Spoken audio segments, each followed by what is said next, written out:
First, you have some time to look at questions 1 to 4.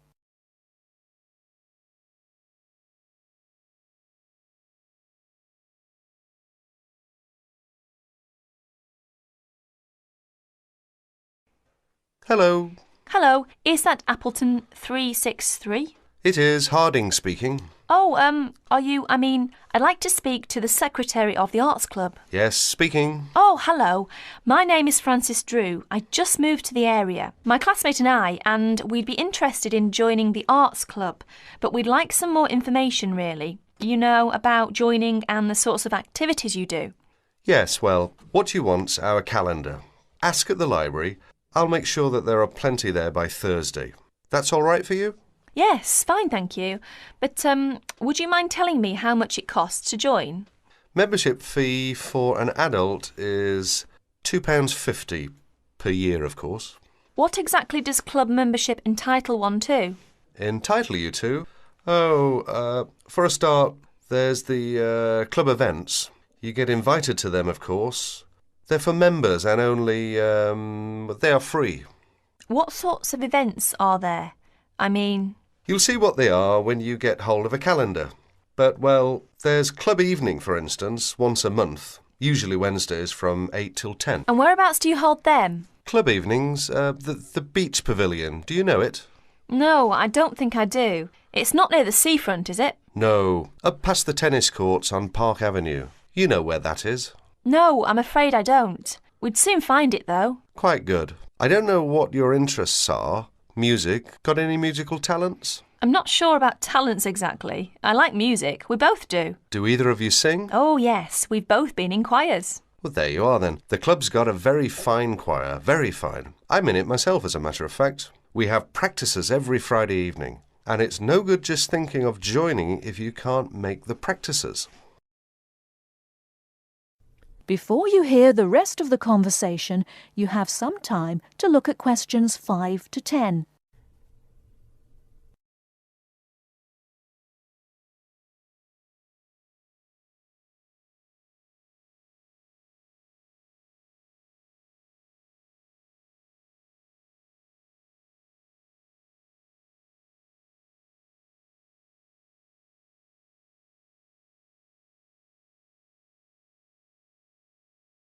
Now listen and answer questions 5 to 10.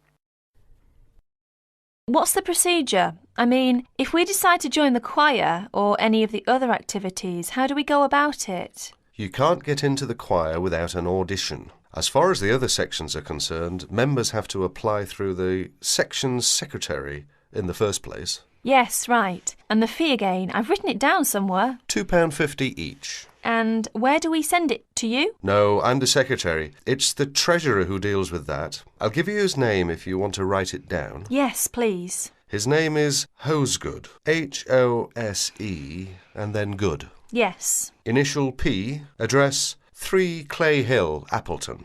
Right. And it's all right to send a cheque? That's the usual, yes. Payable to Appleton Arts Club. Appleton, A-P-P-L-E-T-O-N. Oh, and better put your address on the back as you're new. And incidentally, there's a newsletter out 3 times a year, just to keep club members up to date with what's going on. They're sent to everyone. That's good. Just one last thing. Would you mind telling me what the other sections are so that I can tell my classmate and we... The players, that's our act group I've told you. Choir, you know about. There's the gramophone circle, the music workshop, the literary and discussion group. Oh, that one meets in different members' homes. Then there's the studio workshop and, what have I missed out? Oh, yes, the art talks. That's the lot, I think. The Film Society. That's the other one. Got them all. Ah, yes, just about. Thank you very much. You've been very helpful. Not at all. Pleased to assist. And look forward to meeting you and your classmate at the club. Yes, thank you. Goodbye then. That is the end of part 1. You now have half a minute to check your answers.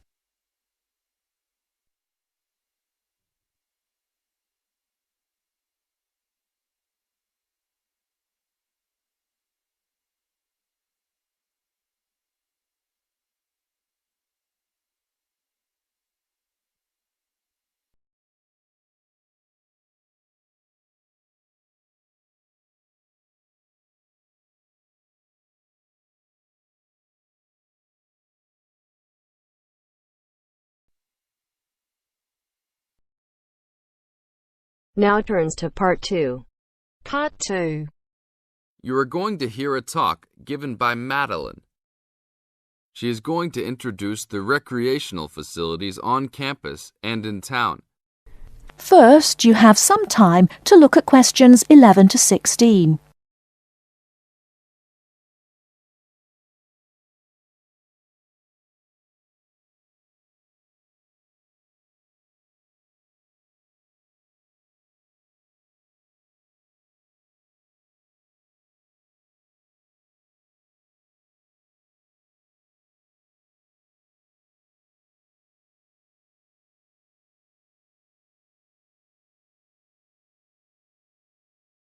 Now, listen carefully and answer questions 11 to 16.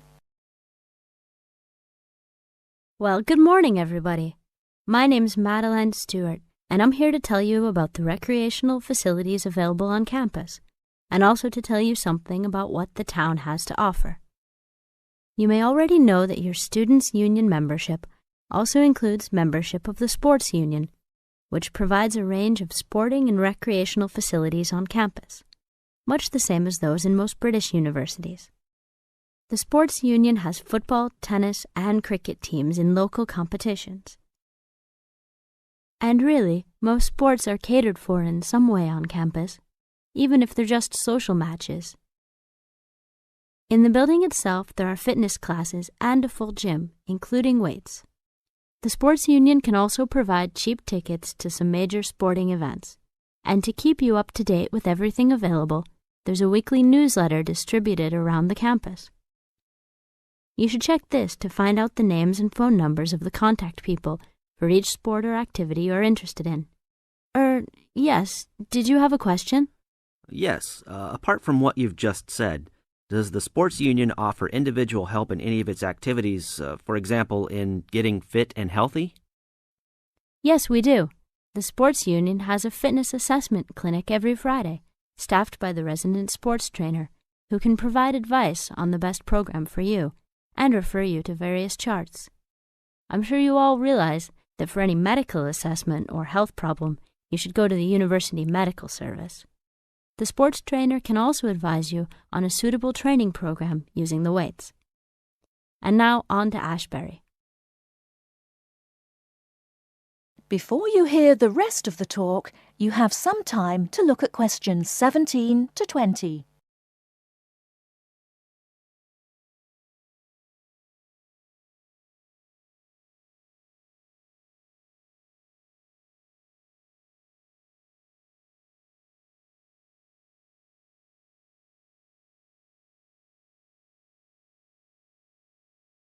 Now listen and answer questions 17 to 20.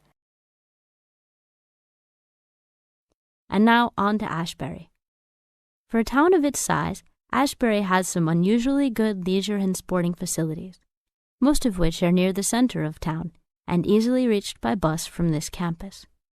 There's a new, well, almost new, Olympic-sized swimming pool.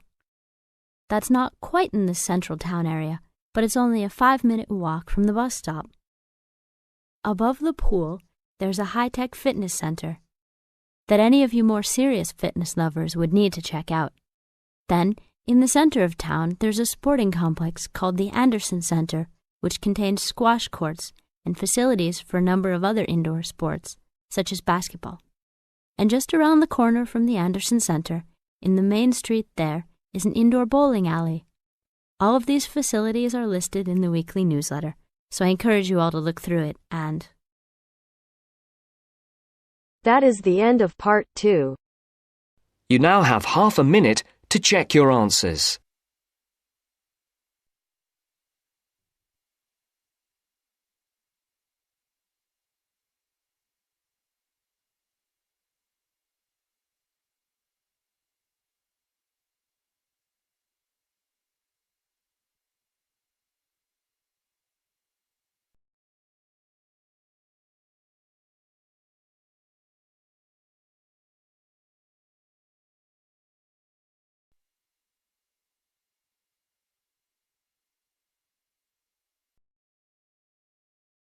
Now turns to part 3.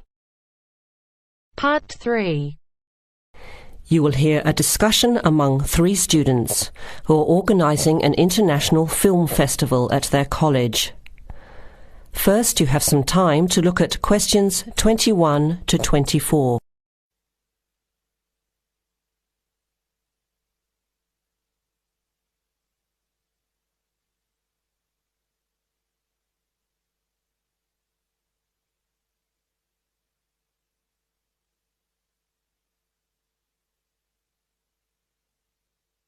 Now listen carefully to the first part of the discussion and answer questions 21 to 24.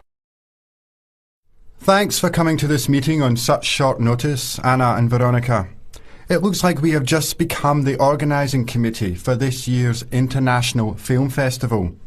We've all just met, so perhaps we should start by an introduction with a bit of background from each of us. Okay, I'm Anna. I finished 3 years of a languages degree in Sweden, where I come from. This year I decided to study overseas to get to know a different part of the world. I'm also a big fan of European cinema, especially French and Italian. Those are the languages I majored in, along with English. To me, film is a great way to learn about the rest of the world. I was in the film club at my university, so when I saw the notice asking for volunteers, I thought it would be a good way to meet people and get involved in something I really enjoy. Thanks, Anna. My name is Veronica and I come from Italy. I'm doing graduate studies in English literature. I went to some of the films in the festival last year and enjoyed them. I especially liked the video interviews. That was when I decided to get involved. I used to do film reviews for our student newspaper back home. Hi, I'm Chris from Scotland and I'm in 4th year journalism. Cinema is my hobby. Last year I joined the organising committee just like you have now, and somehow this year I've ended up in charge. I'm actually able to use my coordinating work on the festival towards a credit for one of my courses. I have to write up a report on the festival with recommendations, so that's an extra motivation for me. So I hope this is going to be a good experience for us all. OK, where would you like to start? How about a general overview of the festival? I don't really know much about it. Well, the film festival was started by International Student Society 5 years ago and has grown every year. It is held over 4 nights during study break, Wednesday to Saturday. Normally we show 3 films a night. Last year we tried to choose films from different parts of the world that fit together in some way, maybe a similar theme. Or we could feature a type of film like action films or science fiction. Now you have some time to look at questions 25 to 30.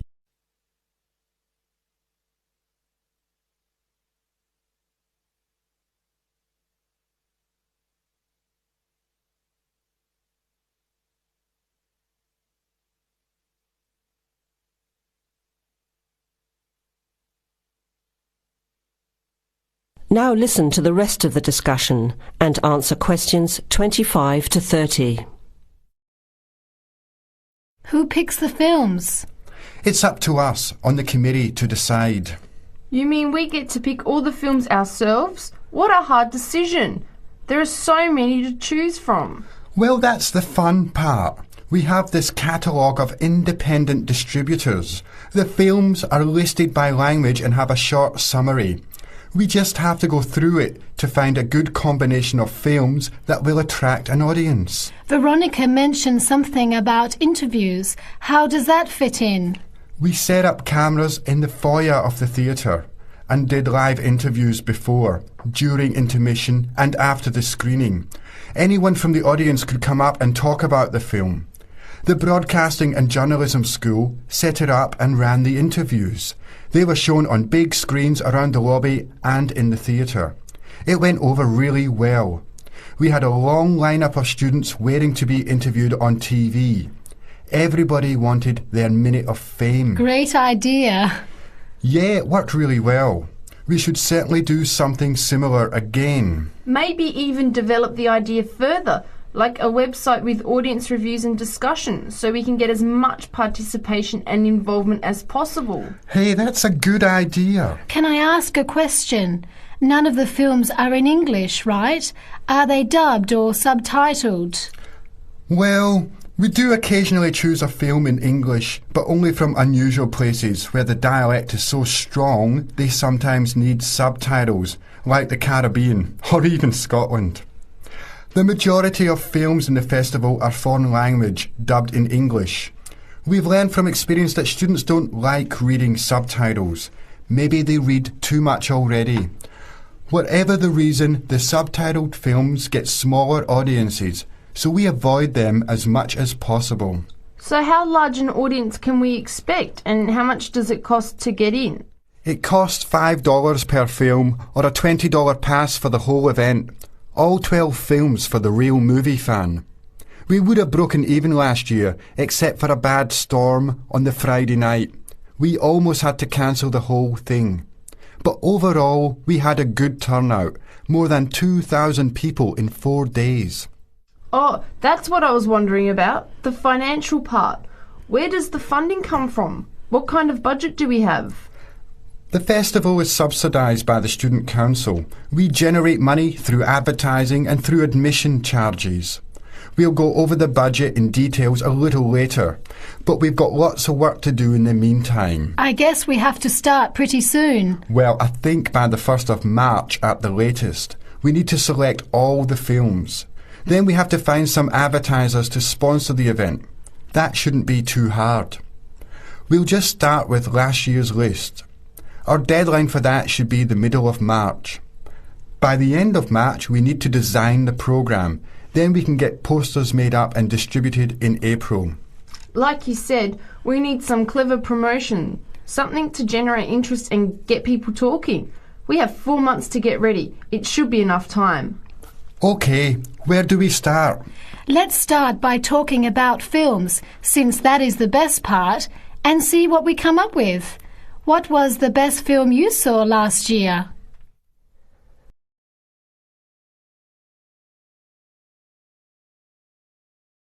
That is the end of part 3. You now have half a minute to check your answers.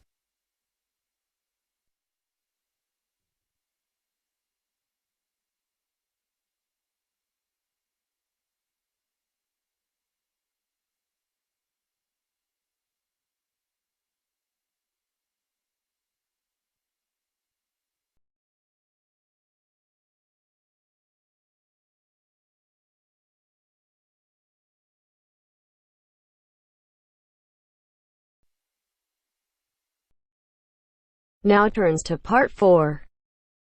Part 4. You'll hear a programme on the city of Brisbane. First, you have some time to look at questions 31 to 40.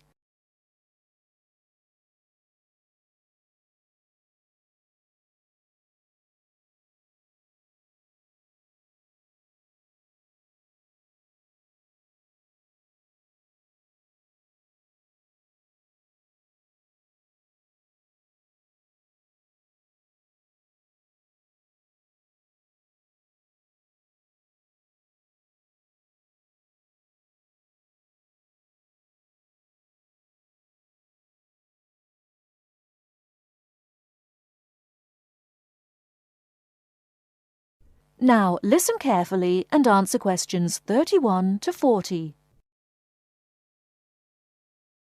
Today in our Around the World programme, Mr. White is going to recommend a charming city to you, Brisbane. Good morning, ladies and gentlemen. Have you ever been to Brisbane? Well, if you are looking for a mild climate, a relaxed atmosphere, and a lot of culture, Brisbane might be the place for you. Its sunny cafes and offshore islands attract surfers and sun lovers, but it is also the arts capital of Queensland, with many museums and art galleries. This thriving artistic setting mixes well with Brisbane's beach town atmosphere. Together, these two qualities make Brisbane a very desirable place to live. No wonder since 1980 over 500,000 Australians have moved here. Brisbane is now Australia's third largest city. English settlers living in Australia established Brisbane in 1842. At that time, more than 100,000 Aboriginal Australians were living in Queensland. As the settlers discovered Queensland's resources, more and more of them moved in. Regretfully, the settlers drove the Aboriginal Australians from their lands. By 1859, Brisbane had grown into a prosperous city. In 1988, the world watched as Brisbane hosted the World Expo. This international fair showcased new technology, but it also showed off the city of Brisbane to the world. Brisbane also hosts a wide range of events year-round. In April, everyone can enjoy a few laughs at the Comedy Festival, and movie lovers will enjoy a film festival that takes place every August. For 2 weeks in September, there is an outdoor festival of the arts. In October, a music festival draws a large crowd. And in January, you can see Brisbane's most bizarre event. You may be surprised to hear that. The annual cockroach races. That's right, people really do train and race cockroaches. Brisbane's nice climate and compact design makes it easy to explore on foot. Follow the golden arrows in the footpath around the city centre. This will lead you on a tour of Brisbane's historical district. From the city centre, take a boat across the Brisbane River to South Bank. This area is popular for its bike paths, beach and weekend market. Hundreds of artists display their wares at this market. It's a great place to pick up some interesting handicrafts. Well, I think what you must be interested in is the unique native animals. Yes, you shouldn't visit Australia without seeing its trademark animals, the koala and kangaroo. The Lone Pine Koala Sanctuary has both. It is located just outside the city centre in beautiful parkland. You can hold one of the park's 130 koalas or feed the kangaroos. Another quiet refuge from the city is Mount Coot-tha, about 8 kilometres from Brisbane. On a clear day, it offers spectacular views of the city. It also has hiking trails and beautiful gardens. Along the Brisbane River, a sunset cruise is also very relaxing. The areas around Brisbane are impressive. A coastal drive south of Brisbane will take you along the Gold Coast. This famous coastline boasts some of Australia's best beaches. Stradbroke Island is another easy day trip from Brisbane. A cliff on the island called Point Lookout offers a great view. From there you can see dolphins swimming below. Brisbane Forest Park, to the north of Brisbane, is a great place for hiking and camping. These great getaways, along with Brisbane's own laid-back charm, make this city an ideal place to visit. That is the end of part 4.